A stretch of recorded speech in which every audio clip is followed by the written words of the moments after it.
He makes her bid for a little piece of history. Hello and welcome to another edition of The Run of the Race. Brittany Taylor and Mark Warwood joining you for today's episode, where we review everything that happened on Scahill Stakes Day. Mark, last week we were talking all about Arcadia Queen, the enormous figures that she was able to run. This week it was her older brother who was taking the limelight in the feature. Yeah, the 4-year-old Arcadia Prince, he kind of had the race given to him on a plate, I think, when Valor Road came out as a late scratch, and it was a good run nonetheless. We'll have a look at his data later in the show. All right, that is all to come, but we're going to start at the very beginning, and the first race was a 2-year-old event. And Beethoven, coming in on just a 400-metre trial, I thought was very professional. Marek Chino, who's keen to come off the rail. Over on the outside then came Smile for Me as they'd settle down, and back with those is Sacred King. Inside the 500, and Red Warrior leads the way. It's the favourite for Smoke and Joe that brings them to the home corner by a length over Rubik Rose. This is how they were in that recent trial, and they've locked horns together at the top of the straight, and running on is Beethoven.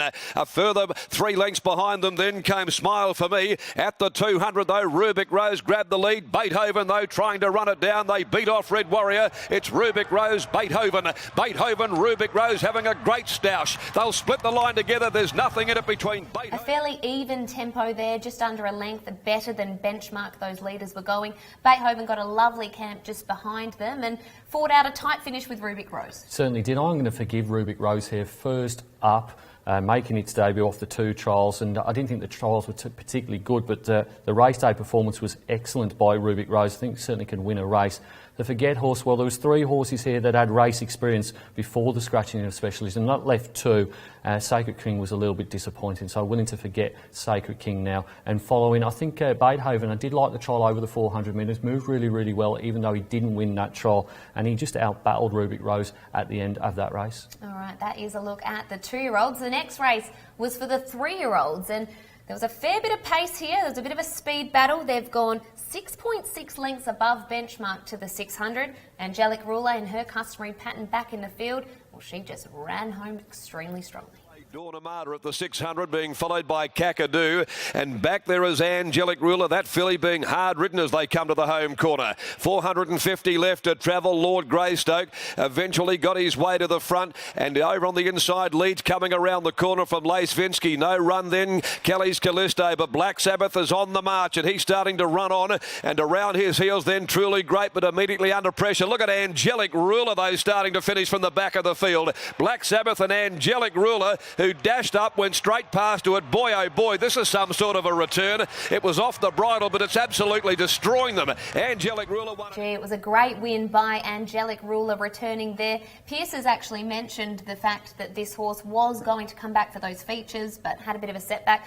I think it's going to be a bit of a blessing in disguise. I think the blessing in disguise on Saturday was the speed in the race. They went very, very quick and I think it helped Angelic Ruler. I think she's not really a 1,200 metre horse, but because they went very, very fast, it turned into a bit of a staying test, and she just ran over the top with them. Fastest last, 6 to the 4, 4 to the 2 and 2 to the winning post. Really good performance. She's the follow horse. The Forget horse is Lord Greystoke. I think he won a very weak race off the back of that gelding operation. He goes in the sack file. And I'm forgiving Levinsky here. Big step up in grade from those 2 maidens at Northam. I know he won rather the second of those, but he wouldn't have been in anything like this type of race prior. That was a pretty good performance to only get beat 3.5. Okay, that is a look at race number 2 for the 3-year-olds. The Pierces got to keep celebrating because race number 3, another horse resuming, Vital Silver, but this time I think all important, the horse that had the 2 trials and the Big Grey was able to sail to victory. Denham Packet the 600, followed by McCavity, and then Dane Finn, and last of all is Warzar. Nearing the home corner, 500 left to go, and Redison is going to bring them around the bend. Led the way at the 400 from Vital Silver, then 2 lengths to on the rails Akiko, then came Tycoon Target, flying on the outside. At the head of the others then, starting to run on. Further back in the field is Flower of Scotland. Vital Silver at the 200 though, grabbed the lead from Redisona. Races away, Tycoon Target down the outside, followed by Akiko, but Vital Silver's booted away from them, and Vital Silver draws away to win it. Comes on to beat Tycoon Target, Dane Finn. Jared Noski was able to get that lovely run just outside of Redisona and was rated really nicely, just half a length under Benchmark, which I think worked really nicely for the horse. Yeah, I'm willing to forgive here. Flower of Scotland was a little bit keen early on. Second fastest last 200 metres from Flower of Scotland. I think this horse is probably in career best form. Has been running really well in those regional races, and I think ran reasonably well on Saturday. I am going to forget Akiko here. I did forgive this horse in the regional final because of its outside gate. Well, it drew gate number 1 on Saturday and still didn't get the job done. Was beaten 3 3/4 lengths. I just think Akiko's going to find it hard to win anywhere other than Geraldton. And the follow horse, really easy follow horse here as well. Vital Silver. Loved the trials. Loved the first up performance. And I think this is one of these gallopers that will improve when he goes against better opposition. I think he's much better than Graduation Grade. Well, it's an exciting time to be in the Pierce camp after the first 3 races. You've already followed 2 of their gallopers who I think are set for a good time over the summer. Now, the next race, this is a bit of a surprise here, but this figure was, can you believe it, the best of the day, and it goes to Snow Lord. 600 metre mark and the grey belter led the way. G-Boss first up today, running second. Snow Lord down on the rail third. A sweet run here just behind them for Jing Tang fourth, being trailed by the Celt. And then our finest moment with Zuccaros together, then How to Fly and Get Over It is last of all as they'd set sail for the judge into the straight. At the 350, Belter joined by G-Boss. It's Belter down on the inside. G-Boss draws level. A length and a half, Snow Lord. The Celt keeps running on, however. At the 150 in the Celt, Snow Lord went to G-Boss. They beat off Belter. The Celt in front, getting up on its inside. Snow Lord. The Celt, Snow Lord went to it all. There's nothing in it. Well, Mark, I guess when Belter's engaged in a race, you know the speed's genuine. Belter was going 5.1 lengths better than Benchmark to the 600, and I guess that's what leads for a really strong figure from Snow Lord. Yeah, very good speed in this race. About 4 lengths slower than the Winterbottom, though, from Belter. So he did have every opportunity there for Taylor Stone. I'm going to forgive G-Boss here. He's not one of mine. I don't think he's necessarily as good as some people think he is, but he was pretty close to the speed here. I know he faded over the last couple of 100 metres, but first up in a high-tempo race to finish third, I thought was a pretty good effort. The Forget horse is How to Fly. Saw that in the stewards report, Adam Duranta told the stewards that they're considering retiring this horse. She's only a 4-year-old. She's had the 16 starts now for the 4 wins. Be interesting to see what they do with her. She hasn't won beyond 1,000 metres, so Saturday was always going to be hard in a high-tempo race. And the follow horse has to be Snow Lord. Hadn't won over the 1,000 metres or beyond the 1,000 metres before. The last one in this grade had finished last but 1. I just simply didn't think he could win, even though the trial was very, very good. So to win over 1,100 metres, run a fantastic number. It'd be fascinating to see what Team Williams do now. I'd love to see them go back in trip to 1,000 metres. I think he could win again. And this number, it's over 3 lengths better than his previous personal best. So it was a really, really good performance on the weekend by Snow Lord. Right, from one high-tempo race to another, anytime we see bow count in a field, we know that they're going to string out. And we had a little wager before the race saying, would he be leading by 10 lengths or under? Well, he was going 14 lengths quicker than average, and I think it takes a pretty genuine type of stayer to win a race like this, and that horse was Brothers Keeper. The way patiently handled Maserati at the 600 from Brothers Keeper. Deception Game. Pike had Magical Charm on the fence around them. Now Burger Time is starting to wind up, followed by Lennon Song and Crossley Hot Shot. No point going any further back. At the 400, Bow Count. He'll lead them into the home straight by 2.5 to My Fair Beauty. Dropping off on the outside, Brothers Keeper, Maserati, followed by Magical Charm. Pike cut the corner, went right back to the inside. Still running on Burger Time, Lennon Song. Bow Count took them to the 200. Brothers Keeper keeps coming though, and so does Maserati in the middle. Bow Count, Brothers Keeper, Maserati. It's Brothers Keeper. He finds a second win, gains the upper hand. Burger Time runs on from further back, but Brothers Keeper's won it from Maserati. Brothers Keeper winning there. Mark, there's always a few forgive runs when they happen to go this fast out in front. Yeah, I'm going to forgive Magical Charm here. Look, Alana Williams told the stewards that the horse mistrode a few times during the race, and quite simply the form just doesn't look right. It just looks like one of those runs you can just put a pen through. So forgive him, Magical Charm. I'm going to forget Bow Count because I think they're barking up the run true with this horse. I did think he had a win in him this preparation, but I'd like to see him over shorter than these staying trips of 2,200 metres. And crucially, he needs to go slower. His last 2 wins have been off tempos -1 and -5. He went -14 on Saturday. He's been -14 again. Also this preparation, I don't think he's gone really any slower than -10. So he's in the forget file for mine at the moment. The follow horse, Maserati, was excellent on Saturday. Only third up was Stone Motherless the run before that. Was a really big step step up in trip from 1,600 to 2,200. Now the horse hasn't won since New Year's Eve in 2016, but that was a mighty performance from Maserati on the weekend. It definitely was. I'm still convinced that Beaucamp's going to pinch one of these one day. I'm certain of it. I don't want to jump off just yet. All right, we are taking a break, and on the other side, we'll review the rest of the meeting.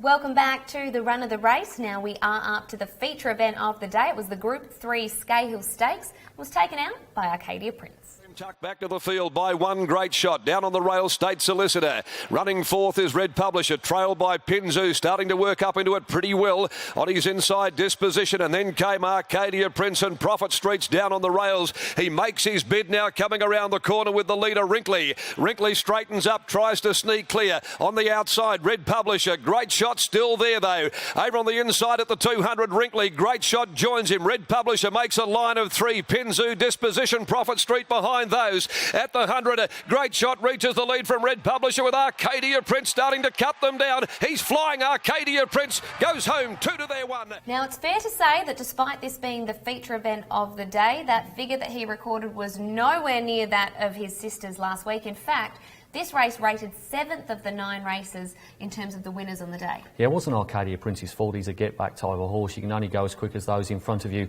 want to go. And the leader here was Wrinkley, went plus 3.4 to the 600 with Great Shot. So, look, I'm going to follow Arcadia Prince out of this. His sectionals home were excellent once again. And really, to be honest, I don't really want to follow any of the horses. The Forget horse, well, it's State Solicitor for mine. They've tried him over all sorts of trips. He got backed on Saturday, 14 into $9, but still finished 7th of 8th. I'm willing to forgive Prophet Street here. Finished 6th. Wasn't his type of race. 1,400 metres, I think, is too far. They went too slow. He did run on quite well at the end, but really, Arcadia Prince, all the honours to him. And we've mentioned Great Shot a few times in the Forget file. He really did have every opportunity on Saturday, certainly after Valor Road came out. He finished second, another nice check, but I just don't know where the next black type win's coming for Great Shot.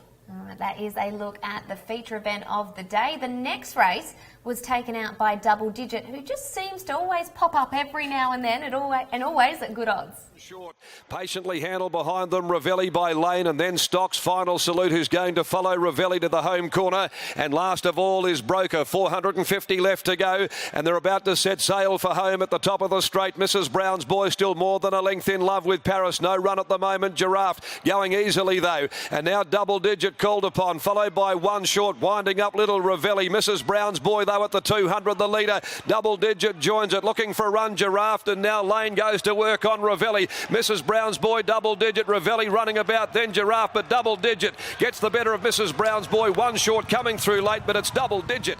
Double Digit winning there, but Giraffe looked pretty unlucky on the rail. Yeah, it certainly was. He's the Forgive horse for mine. He looked like he was full of running coming around into the straight. Didn't get that run. Ended up finishing 5th under Chris Parnham. He's the Forgive horse. The Forget horse is in love with Paris. I know he came back with a quartered heel, but I just can't fathom how this horse goes around at the prices he does. He opened at $2.45 to WOP on Saturday. Did get out to $3.40. I think they've got the decimal place in the wrong place. He should have been $34. I'm forgetting him. Following, didn't really want to follow too many out of this race, but I am going to go with One Short here. Fastest last 200. He thought it was pretty plain second up, but that was a much better out of third up off a 3-week break. All right, One Short making Mark's follow file there.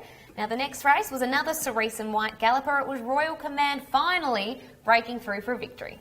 King, and he puts his foot on the accelerator, just trying to shrug off on the outside. Sasso Circus behind them, Aura Breeze, and also upwards others. Mr. Elby still covering extra ground around him, following him forward. Reef Keeper, First Growth is near the middle, being followed by Eliza's Dream, going well. Has to go back to the fence though to find a run, and gets it at the top of the straight at the 300 though. And Mr. Elby let go and dashed up to join upwards others and Sasso Circus with Reef Keeper. Here comes Royal Command though with its run as well, and from the back trump this runs on on. Royal Command joined Mr. Albie. Trump This trying to run Royal Command down, but Royal Command lifted home by Pike. Royal Command beat Trump This. Mr. Albie. A very evenly run race there, taken out by Royal Command, but gee, Trump This was hitting the line well. Certainly was. I think he's the follow horse out of this race. If I'd have been Chris Parnham in this contest, I probably would have been in front of Royal Command in the run. I think if he had been, he probably gets the chocolates, but still a good run nonetheless, and I think he'll be winning soon. I am going to forget Sasso Circus here. Comes out of the Durant Yard, joined Kylie Dowling. They just don't improve out of Adams Yard. I think he squirted everything he could possibly get out of that horse. Had the blinkers on Saturday, didn't make too much of a difference. And I am going to forgive First Growth. His good runs are really good, his bad ones are really, really bad. He had a few excuses on Saturday. The jockey came back and said that he'd ridden in a race in a flat manner, did Daniel Stakes. So willing to forgive First Growth, but I think the top two, the finishers in this race, were the clearly top two. I think we'll definitely be seeing Trump This win another race very soon. All right, one more race to come on this 9-race program, and it was taken out by Fine Scent, but it was the slowest run race of the whole day. They've gone 8.5 lengths over the usual benchmark. Take a look at Fine Scent winning. Pontiff gave it a bit more rein and quickly kicked a length and a half. Fine Scent came off the bridle quickly when that tempo went up. Then on the rails came Aaron Boy. A length and a half to Star Glitter, who's continued to make up ground on the inside of Delicate Mist. And then out deeper as Debilatio. Damn Ready behind those. Resistance skirting up through the rails. Followed further back Friars Gist Forceful into the straight. Disruptive led them down to the 250. A length and a half clear from Fine Scent. Aaron Boy's down on the inside searching for clear room. Star Glitter behind them. Disruptive though when they come to the 100. On the outside, Fine Scent keeps coming and so does Star Glitter. Fine Scent reached the lead. Star Glitter kicking back on the inside. Disruptive. Fine Scent was able to get it pretty cosy outside of the leader in Disruptive, and in the end it's not surprising that it was the victor. Very on-paced favoured race this, so I'm going to forgive Damn Ready. May well have choked down in the run for Mark Bairstow and Mitchell Pateman. Had won a couple in a row prior to that. There's plenty of forgive horses in this race, but I'm going to go with Damn Ready. The forget horses, Aaron Boy was third in the run, came home with some pretty poor sectionals. I think if you're going to be on speed in a race like that and you don't finish in the money, then you've got to be forgetting it. And I'm going to follow Forceful here. Finished 9th in the race, but Alana Williams thought that the very slow tempo was against the horse.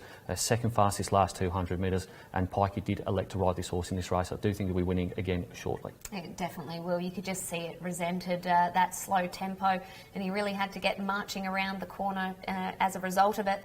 Overall, we've spoken a little bit about Snowlord earlier, but these figures of Snowlord, both overall and your class best on the day? Yes, certainly. Overall, minus 9.9. That's virgin on group quality from Snowlord. So to win at a 78 plus was a very, very good effort. And clearly the class rating of the day as well, minus 7.9. Having a look at the closing sectionals, isn't it Cerise and White's washout that it has been in the last few weeks? Last 200 was Trump This. He was absolutely flying at the end of that race trying to run down Royal Command. The last 400 went to Father Nick, who's in really good form, won the regional championship final 2 starts ago. And then last 600, your horse, Brittany, Get Over It, 33.92. Well, he used to be, now changed over, but he's a beautiful, beautiful horse. I love him. We call him Easy. All right, it's nice to see that he's run that last 600 so quickly. Time for a commercial break now. We'll be back on the other side of this. Think all betting companies hold their profits? Not Tab Touch. Not only do we give you a better betting experience on your mic, but out here, a portion of every bet funds a better racing industry. Helps better your race club. Come on! Oh! And helps better local sport. Hey guys! So better your bet with Tab Touch. Don't let the game play you. Stay in control. Gamble responsibly. Welcome back to the run of the race. Now, Mark, we are getting to the pointy end now of the tipping competition, and every selection really counts. Let's take a look at the weekend's results. What would have been the best way home? You needed 7 of the winners. You needed all bar Arcadia Prince in race 6 and Vital Silver in race number 3. You'd be much better off with Red Publisher and Tycoon Target in those races. In terms of your big bet, it had to be on double digit for the King of Lancelin, Ashley Malley, $17.40 and $4.90 the price. Well, I think that this week's winner in Luke Sharland would have been very happy with Ash Maley, because that's exactly what he had. He had his best bet on double digit. Yeah, he had 5 of the 9 winners, and it's becoming a real big trend. You really have got to nail the big bet on the Saturday. You've really got to have it on the biggest price you can possibly get. That was double digit on the weekend. He obviously backed a few favourites, including Arcadia Prince, Vital Silver and Royal Command in race number 8, but he went pretty wide in race number 7 and it paid off for Luke. All right, just 3 rounds to go. Let's have a look at the leaderboard as it stands, and it really does look like you're just going to have to look for those outsiders and cross your fingers and hope one gets up. We've got 8 names on screen. I'll be surprised now if the overall winner doesn't come from one of those 8 tipsters. There's about 1,700 points from top to bottom there with 3 rounds to go. It concludes on Perth Cup Day, and BJF 77 has led all of the way. He's got the top at the moment by about 500 points. Well, no pressure if your name is one of those 8, because it seems that it's all coming down to you guys, although you just never know, something could come up. So keep on trying. This week, another chance to enter some great racing this weekend. Let's have a look at the highlights package of the Starstruck Classic.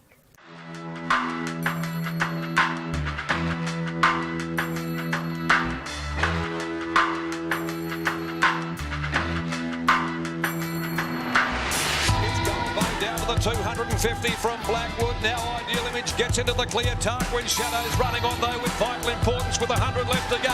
It's Tarquin Shadow and Ideal Image. Blackwood can't win it. Down the outside, Vital Importance, but Tarquin Shadow. Tarquin Shadow's won it.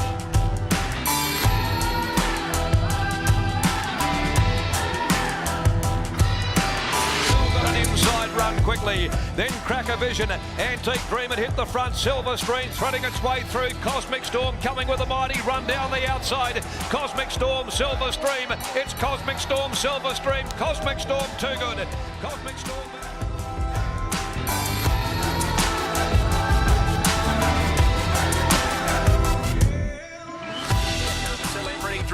After Fontainebleau, and they come together. Fontainebleau in front, Celebrity Dream on the outside, and then First Affair. Celebrity Dream got to Fontainebleau. Celebrity Dream drawing clear from Fontainebleau and First Affair.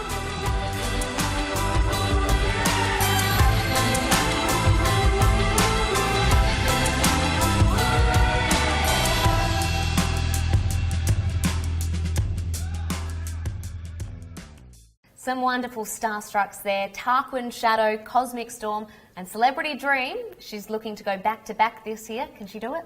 You'd think so. We looked at her performance in the previous Fillies and Mares race on a previous edition of Run of the Race, and I think we pretty much declared her then. I think she will be winning unless something extraordinary happens on Saturday. The other big feature on the day is the Ted Van Heemst. Let's have a look at the 3 past winners.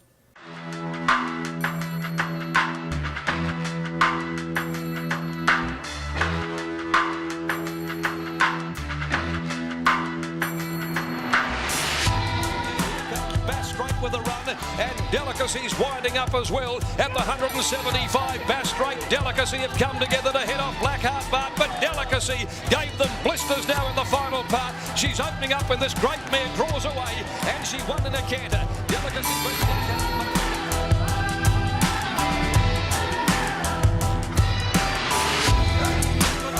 250 fathoms of gold is a day in front. 8 lengths clear. It's a him goes to second.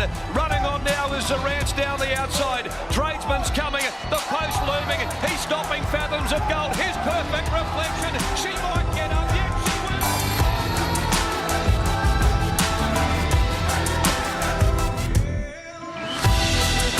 Material Man, Poonamoo closing in strongly now. And then Cosmic Storm. Material Man and Poonamoo. A wonderful clash. Material Man, Poonamoo. Poonamoo put the nose in front of Material Man, and Carberry and Matthews have done it again.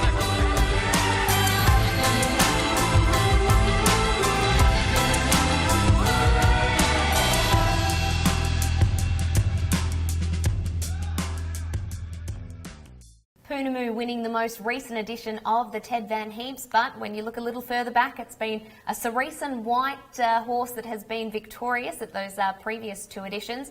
Will Galaxy Star be able to get the job done this week? I think she's the one to beat, but it is a pretty good quality renewal of the Ted Van Heemst Stakes. You've got Material Man, you've got Gattin, you've got Galaxy Star. They look like the main 3 for me in the race. I cannot wait for this weekend. I think it is set to be a cracker.